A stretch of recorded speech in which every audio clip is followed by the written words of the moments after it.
మురళి చిత్తూరు తిరుపతి హైవేలో నెమలికొండ పైన గుడి ఏర్పాటు చేశారు 6 ఏళ్లుగా. ఈ పొద్దు 42వ రోజు మండల పూజ.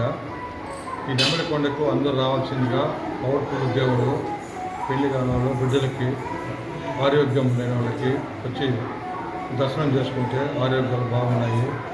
మీ వల్ల ఆర్థిక సహాయం చేయండి. ఆడి నెల వచ్చే నెల నుండి 17వ తేదీ నుండి ఆడి నెల వస్తుంది. కావుళ్ళు అంతా చెల్లిస్తారు. 3, 4, 5, 6 ఏళ్ళుగా కావుళ్ళు చెల్లిస్తున్నారు. 17వ తారీఖు 6, 7 ఆడికెత్తిగా. కాబట్టి అందరూ వచ్చి గుడి జయప్రదం చేయవలసిందిగా, మీ వల్ల అయినంతవరకు నలుగురికి చెప్పవలసిందిగా, వచ్చేసి దర్శనం చేసుకోవాల్సింది. సుబ్రహ్మణ్య స్వామి కటాక్షాలు మీకు పొందాలని, మీ కుటుంబం బాగుండాలని కోరుకుంటున్నాం.